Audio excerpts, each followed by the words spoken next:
So as can be seen from this screen, the main header level is created, the material, the affected batch, the customer material number, and any of the customer and sales information have been pulled through automatically. So from this we can continue and then populate further information regarding the complaint. So this is in the first tab, reference object. We can then move forward to the second tab, which is a subject.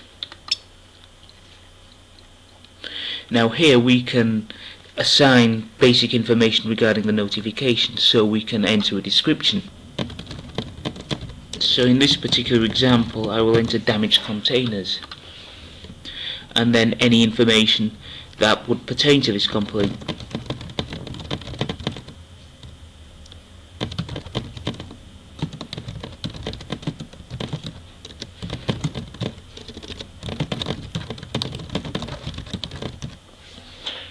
We can at this point, if we so wish, also assign a coding.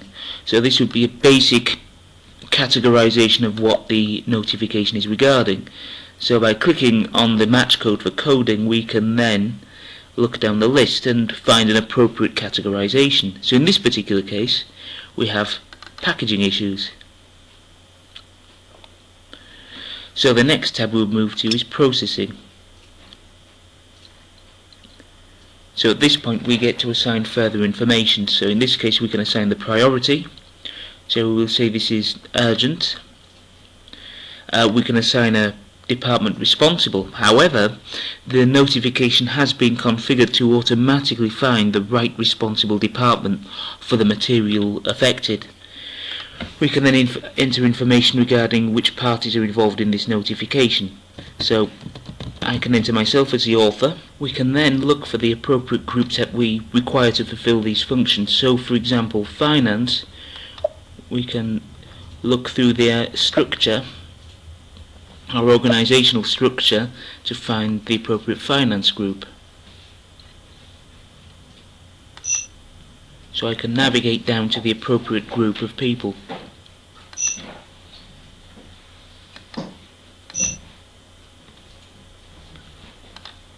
And then when I am satisfied I can select and assign. And I can repeat the same for all the other ones. So I assign the appropriate group as required, and then once satisfied I can click on continue.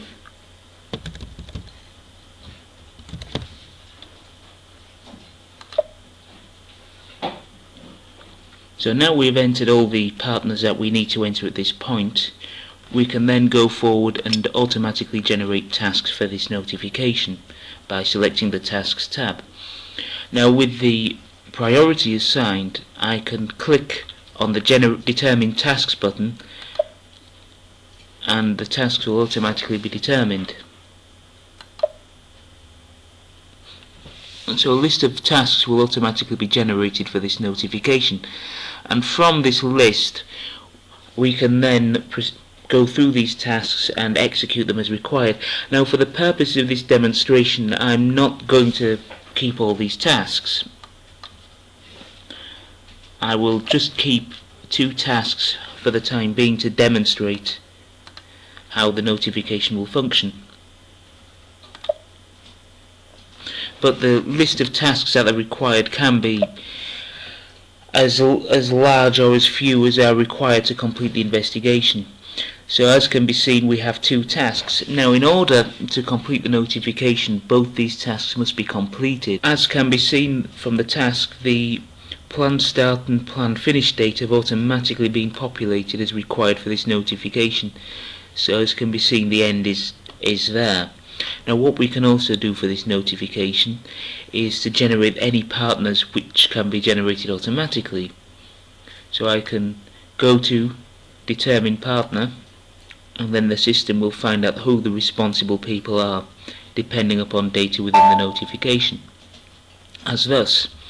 So 2 people have been determined for these 2 tasks, and also in the processing the department responsible for managing this complaint has also been found.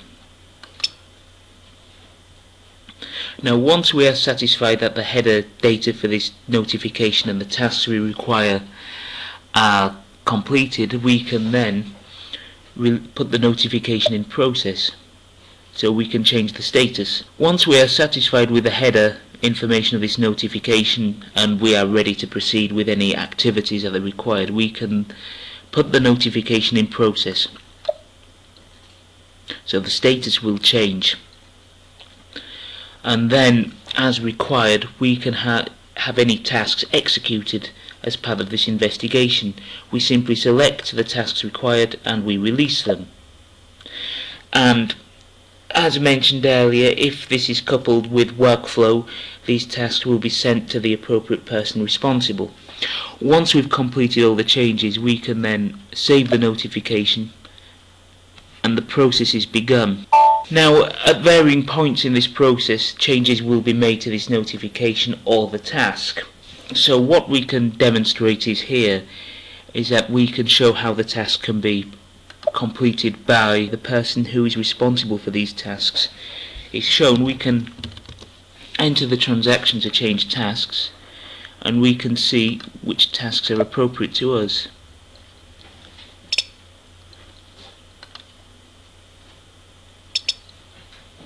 There are 2 tasks available for processing in this notification, so we shall select the first task and click on continue.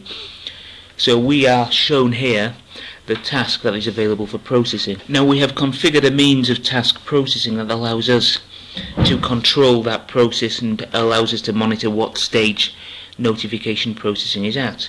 So this task is released. So at the first point, the person responsible will receive this task and can select that task as scheduled,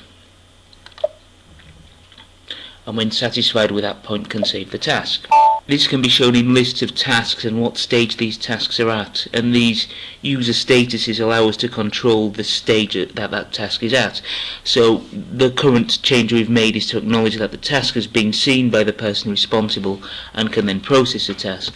At the next stage, the person can then process the task further,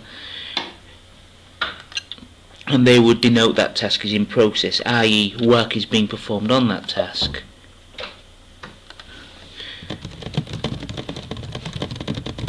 As discussed, we can record text information within this task, and then as time goes along and that particular task progresses, further information can be recorded. Now, at the next stage, once a task is completed, we can then go back into the task and then record the last of the information, and then mark that task as completed, which will allow this task to be reviewed by the notification coordinator. And as the notification coordinator, that person can then come into the task, review the task and decide whether that task is satisfactory. So there are 2 options. They can mark the task as satisfactory, or they can mark the task as requiring further work to be performed to rectify it. So I will demonstrate in this particular example that action. If we now return to the task, we have to complete the activities that are required before we can put this back into the status of the work completed. We can manage these task status changes through authorization management, so only the person who is authorized to make that status change can do that.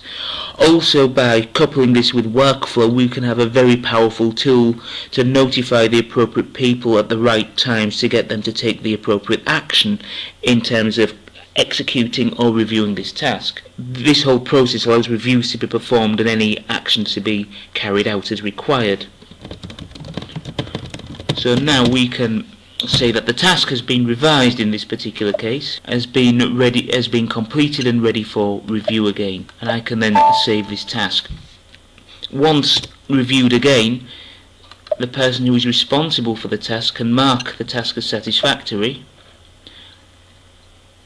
then complete the task, and then mark it as successful. We have reached a point where this task is completed.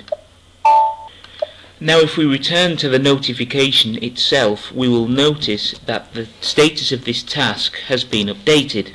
So if we now go to the Tasks tab, it can be observed that the task is now greyed out and completed. Before we continue on to complete this notification, I will demonstrate information regarding recording any information and status and outcome of the notification so far. Now, in the user status box, you can see the status NDEC, which means no decision made. At some point during the investigation, a point is going to be reached where the notification is going to be decided whether it is justified or not justified. So we can then select one of the next two statuses. So in this particular example, we can state the complaint is justified. Now if the complaint is merely in the justified status, it cannot be completed even if all tasks are completed. If in the not justified status, it can be completed.